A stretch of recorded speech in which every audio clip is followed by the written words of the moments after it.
About 11:30 p.m. Last night, the Amherst Police received a noise complaint of loud music in the area of the home on Garland Drive or road in Amherst. Upon arrival of officers, the officers discovered the house and thought the scene looked suspicious, and it resembled what could possibly have been what we determined as a chemically assisted suicide. At that time, the Eggertsville Fire Company responded along with our Amherst Police Department emergency response team. We then requested assistance from the Brighton and Clarence Hazmat teams, as well as our emergency services coordinator, Zymanek, for the town of Amherst. We want to thank them for their assistance tonight.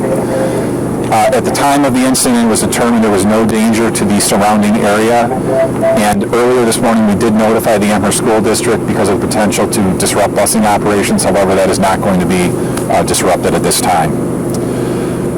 Anytime that we have anything that potentially could involve hazardous materials, we need to request specially trained personnel, and that's why we had the Brighton and Clarence Fire Departments out here today.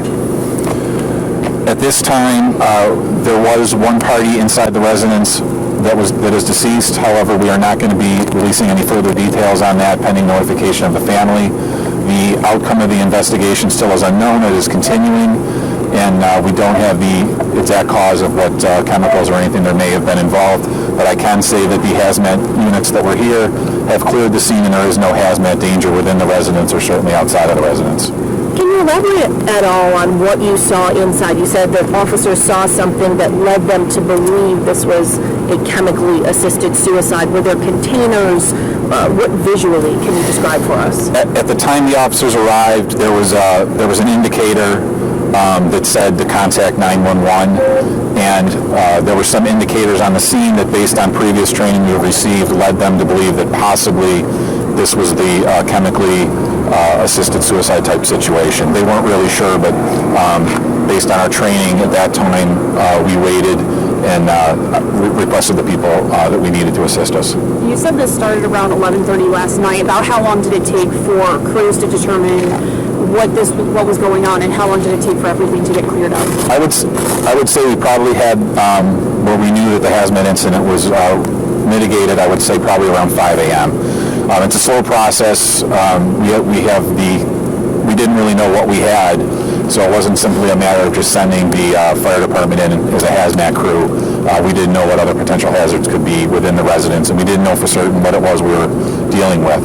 So we had the hazmat teams were working in conjunction with our emergency response team. Before it was contained, or you deemed it to be contained to the one home, was there any evacuations of nearby homes just as a precaution? Yes, we had the two neighboring homes. We asked the folks to exit the residence just while we investigated the incident, just out of an abundance of caution. Was there any risk of explosion or anything like that? Can you at all elaborate when you say chemical? No, we didn't. I mean, you never know what you're dealing with, but in this case, we did not believe there was any risk to outside the residence based on what we were observing and the observations that the officers were making.